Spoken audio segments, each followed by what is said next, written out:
Hi hello friends, എല്ലാ കൂട്ടുകാർക്കും പത്തരമാറ്റ് സീരിയലിൽ ഇനി വരാൻ പോകുന്ന ഒരു അടിപൊളി എപ്പിസോഡ് റിവ്യൂയിലേക്ക് തന്നെ സ്വാഗതം കേട്ടോ. ചാനൽ ആദ്യമായിട്ടാണ് കാണുന്നതെങ്കിൽ ഒന്ന് സബ്സ്ക്രൈബ് ചെയ്ത് ലൈക്ക് ചെയ്ത് സപ്പോർട്ട് ചെയ്യണേ. അങ്ങനെ നമ്മുടെ നന്ദുവിനെ അന്വേഷിച്ചിരിക്കുകയാണ് കനകയും ഗോവിന്ദനും കൂടി. അവർക്ക് നല്ല പേടിയുണ്ട്. നന്ദു എങ്ങാനും അനിയുടെ കൂടെ ആണോ ഇന്നലെ രാത്രി ചെലവഴിച്ചതെന്നുള്ള ടെൻഷനാണ് രണ്ടുപേർക്കും. അവർ രണ്ടുപേരും നയനെ വിളിച്ച് ചോദിക്കുമ്പോൾ നയനെ പറയണ്ടേ ഇല്ല, അനി ഇവിടെ ഉണ്ട്, അനി എവിടെയും പോയിട്ടൊന്നും ഇല്ല എന്ന് പറയുമ്പോഴേക്കാണ് അവർക്കൊരു സമാധാനമാണോ. ഹാവു, അനി അവിടെ ഉണ്ടല്ലോ, അപ്പൊ അനിയുടെ കൂടെ അല്ലല്ലോ നന്ദു പോയിരിക്കുന്നത്. ആ ഒരു സമാധാനം അവരുടെ ഉള്ളിൽ അപ്പം വരുവാട്ടോ. അതിനുശേഷമാണെങ്കിൽ ആ നയനെ പറയണ്ട, ആദർശേട്ടാ ഇത് ശരിയാവുമെന്ന് എനിക്ക് തോന്നുന്നില്ല കേട്ടോ. എന്താ നയൻ്റെ കാര്യം? അല്ല, അവർ രണ്ടുപേരും ഒരുമിച്ചായെന്നുണ്ടെങ്കിൽ നമുക്ക് ഒരിക്കലും ഇനി നന്ദുവിൻ്റെ വിവാഹം നടത്താൻ പറ്റുമോ? അല്ല, നവീൻ എന്ന് പറഞ്ഞാൽ അവരുടെ കോമൺ ഫ്രണ്ടാണ്. എനിക്ക് മനസ്സിലായടോ. എന്ത് പറയാണ്, ഇനി വരുന്നിടത്ത് വെച്ച് കാണട്ടെ എന്ന് നമുക്ക് വിചാരിക്കാം. അല്ലാതെ നമ്മൾ ഇതിനെക്കുറിച്ച് അടിച്ച് ടെൻഷനായിട്ടൊന്നും ഒരു കാര്യമില്ല. എന്നാലും ഇതൊക്കെ വരുത്തി വെച്ചതല്ലേ നന്ദു എന്ന് പറയുമ്പോഴേക്കും ഇത് ആര് വരുത്തിച്ചെന്ന് താൻ പറയണത്? അവരുടെ പ്രണയം അവർ നമ്മൾ തുറന്നു പറഞ്ഞതല്ലേ, നമ്മളല്ലേ അത് സമ്മതിക്കാത്തത്? നമ്മളല്ലല്ലോ, അനിയുടെ അമ്മ. പിന്നെ എൻ്റെ അമ്മക്ക് വാശിയാണല്ലോ. എൻ്റെ അമ്മക്കാണെങ്കിൽ ഇവിടെ അവളെ കെട്ടിച്ചു വിടില്ലെന്ന് വാശി, അനിയുടെ അമ്മക്കാണെന്നുണ്ടെങ്കിലും അവൾ മരുമകളായിട്ട് ഈ വീട്ടിൽ വരാൻ പാടില്ലെന്ന് പറഞ്ഞ വാശി. ഇനിയിപ്പോൾ എന്ത് ചെയ്യാനാണ് എന്ന് ചോദിക്കുമ്പോഴേക്കും നമുക്കൊരു കാര്യം ചെയ്യാം, കാത്തിരിക്കാം, അല്ലാതെ എന്ത് ചെയ്യണം, വരുന്നിടത്ത് വെച്ച് കാണാം എന്നിങ്ങനെ പറയുന്നുണ്ട്. രാവിലെ ആകുമ്പോഴേക്കും മുത്തശ്ശൻ വന്ന് ചോദിക്കേണ്ട, അല്ല ജാനകി, നിന്റെ മോൻ അനി എവിടെ? ആർക്കറിയാം, ഇന്നലെ ഇവിടെ നിന്ന് പോയതാണ്, ഇതുവരെ തിരിച്ചു നട്ടില്ല. തിരിച്ചു നട്ടില്ലെന്നോ? പിന്നെ അവനിത് എവിടെ പോയി എന്ന് ചോദിക്കുകയാണ്. ശേഷം മുത്തശ്ശൻ ഇങ്ങനെ ആലോചിക്കേണ്ട, ആദർശ് പറയേണ്ട, അത് വേറൊന്നുമല്ല, ഇന്നലെ അവൻ പിണങ്ങിയിട്ടാണല്ലോ പോയത്, കൂട്ടുകാരുടെ കൂടെ അങ്ങനെ ആയിരിക്കും, ഞാൻ വിളിച്ചിരുന്നു, പ്രശ്നമൊന്നുമില്ല മുത്തശ്ശ, അവൻ ഇവിടെ തന്നെ വരുമെന്ന് പറയണം. ഇവൻ ഇങ്ങനെ പോയാൽ ശരിയാവില്ലല്ലോ, അവനെ ഇനി ചിലപ്പോൾ ജ്വല്ലറിയുടെ ചുമതലയൊക്കെ കൊടുക്കേണ്ടി വരും. എങ്കിലും അവൻ ഇങ്ങനെ നടക്കുന്ന കളിയൊക്കെ നിർത്തിയിട്ട് കമ്പനി കാര്യങ്ങളിലൊക്കെ ശ്രദ്ധിക്കുള്ളൂ. അവൻ എപ്പം നീ തിരിച്ചപ്പോൾ നിന്റെ കയ്യിലേക്ക് ജ്വല്ലറി തിരിച്ചു തന്നോ അപ്പം അവന് സ്വതന്ത്രനായി എന്നൊരു വിചാരമാണ്. തിരിച്ചു വരട്ടെ, അവൻ വെച്ചിട്ടുണ്ട് ഞാനെന്നൊക്കെ മുത്തശ്ശൻ ഇങ്ങനെ പറയുന്നുണ്ട് കേട്ടോ. ആ സമയത്താണ് നമ്മുടെ അനിയും നന്ദും കൂടി തിരിച്ച് വീട്ടിലേക്ക് പുറപ്പാടാട്ടോ. അപ്പോൾ അനി പറയണ്ടേടി, ഇന്ന് നമുക്ക് പോകണോ? ഒരു ദിവസം കൂടെ നിന്നാലോ? നിന്നെ കൊന്നുകളയും ഞാൻ. ഇന്നലെ വന്നത് തന്നെ വീട്ടിൽ എത്രമാത്രം പ്രശ്നം ഉണ്ടാക്കിയെന്ന് പോയി കഴിഞ്ഞാലേ അറിയാൻ പറ്റുള്ളൂ. എന്ത് പ്രശ്നം? ഒരു പ്രശ്നമില്ല. എനിക്ക് തോന്നുന്നത് എൻ്റെ അമ്മ പെട്ടെന്ന് ഇത് കണ്ടുപിടിക്കും. നിന്റെ അമ്മേനേക്കാളും ഈ കാര്യം കണ്ടുപിടിക്കാനുള്ള ബുദ്ധി എൻ്റെ അമ്മക്കാണല്ലോ. മിക്കവാറും ഞാനും നീ ഒരുമിച്ചാന്നുള്ള സത്യമൊക്കെ അവർക്ക് മനസ്സിലാവുന്ന എനിക്ക് തോന്നുന്നത്. മനസ്സിലാവണ്ടേ? അങ്ങനെ നീ ഒരു ദിവസം രാത്രി എൻ്റെ കൂടെ കഴിഞ്ഞതെന്ന് അവർ വിചാരിക്കട്ടെ. അങ്ങനെയാണെങ്കിൽ രണ്ടുണ്ട് ഗുണങ്ങൾ. നവീൻ്റെ വിവാഹത്തിന് എന്തായാലും മുടങ്ങിപ്പോവും. പിന്നെ ഞാനും നീ ഒരുമിച്ച് കഴിഞ്ഞാന്ന് അറിഞ്ഞു കഴിഞ്ഞാൽ പിന്നെ നമ്മളെ കെട്ടിച്ചു വിടാതിരിക്കാൻ പറ്റില്ലല്ലോ. ഓഹോ, അങ്ങനെ. അപ്പൊ നീ അതെല്ലാം പ്ലാൻ ചെയ്തിട്ടാണ് എന്നെ ഇവിടെയൊക്കെ വിളിച്ചതല്ലേ? അങ്ങനെയൊന്നും ഇല്ലടി, നീ ഇപ്പൊ ഇങ്ങനെയൊക്കെ പറഞ്ഞപ്പോൾ എനിക്കത് അങ്ങനത്തെ ഒരു നല്ലൊരു ബുദ്ധി അങ്ങനെ തോന്നിച്ചതാണ്. ഇനി അങ്ങനെ ചെയ്താലോ എന്നൊരു വിചാരം. വെറുതെ ഇരിക്കും, വീട്ടുകാരെ വേദനിപ്പിച്ച് നമുക്കൊന്നും വേണ്ട എന്ന് പറയണം. വേണ്ടെങ്കിൽ വേണ്ട, ഞാൻ പറഞ്ഞതേ ഉള്ളൂ എന്നിങ്ങനെ പറയണം. അതിനുശേഷം നമ്മുടെ നന്ദു അത് ആലോചിക്കാണ്, കൊള്ളാലോ, ഇന്നലെ രാത്രി ഫുള്ളും അവൻ്റെ കൂടെ ആയിരുന്നു രാത്രി എന്ന് പറഞ്ഞു കഴിഞ്ഞാൽ എന്തായാലും നവീനേട്ടൻ ഈ വിവാഹത്തിന് സമ്മതിക്കില്ല. ആള് ചിലപ്പോൾ പിണങ്ങുമായിരിക്കും, ചിലപ്പോൾ വഴക്കിട്ട് നടക്കുമായിരിക്കും, ചിലപ്പോൾ ഇനി ആജന്മ ശത്രുവായിട്ട് പ്രഖ്യാപിക്കുമായിരിക്കും. പക്ഷേ എങ്കിലും കുഴപ്പമില്ല, എൻ്റെയും അതുപോലെ തന്നെ അനിയേട്ടൻ്റെയും കല്യാണത്തിന് മുമ്പേ, അതായത് ഞങ്ങൾ രണ്ടുപേരും കല്യാണം കഴിക്കാതെ തന്നെ ഒരുമിച്ച് ഒരു രാത്രി കഴിഞ്ഞു എന്ന് പറഞ്ഞാൽ അത് നല്ലൊരു പ്ലാനാണ് എന്ന് നന്ദു വിചാരിക്കാട്ടോ. എന്തായാലും ഈ ഒരു പ്ലാന് വർക്കൗട്ട് ആവോ നോക്കാം. വീട്ടുകളിൽ ഭയങ്കര പ്രശ്നവും കോലാഹലവും ഒക്കെ ഉണ്ടാവുകയാണെങ്കിൽ ഇത് തുറന്നു പറയാം എന്നിങ്ങനെ വിചാരിക്കുകയാണ്. ശേഷം നന്ദു നയനെ തിരിച്ചു പോകുന്നുണ്ട് കേട്ടോ. നന്ദു നയനയല്ല, നന്ദു അനിയും കൂടി തിരിച്ച് വീട്ടിലേക്ക് പോകുന്നുണ്ട്.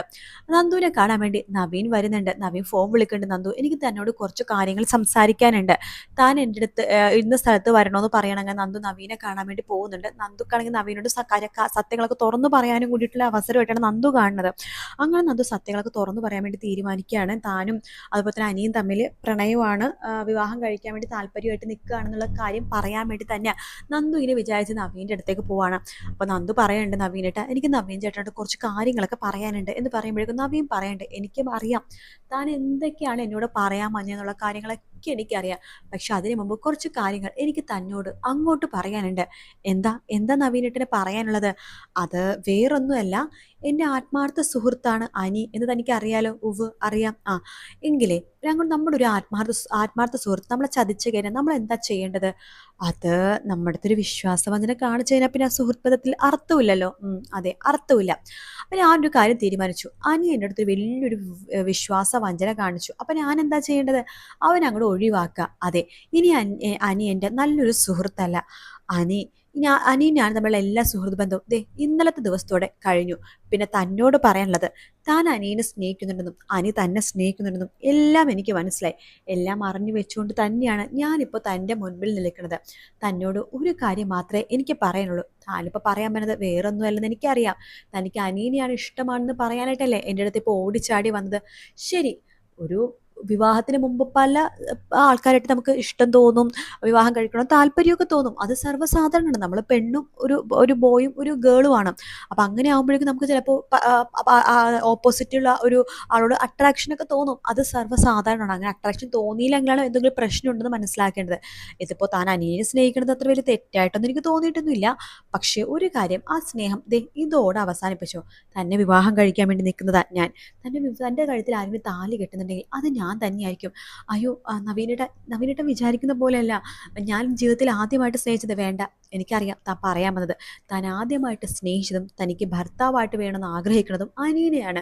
അനിയനെ വിവാഹം കഴിക്കാൻ പറ്റില്ലെങ്കിൽ താൻ വിവാഹമേ വേണ്ടെന്ന് വെക്കും. ഇതൊക്കെയല്ലേ താൻ പറയാൻ വരുന്നത്?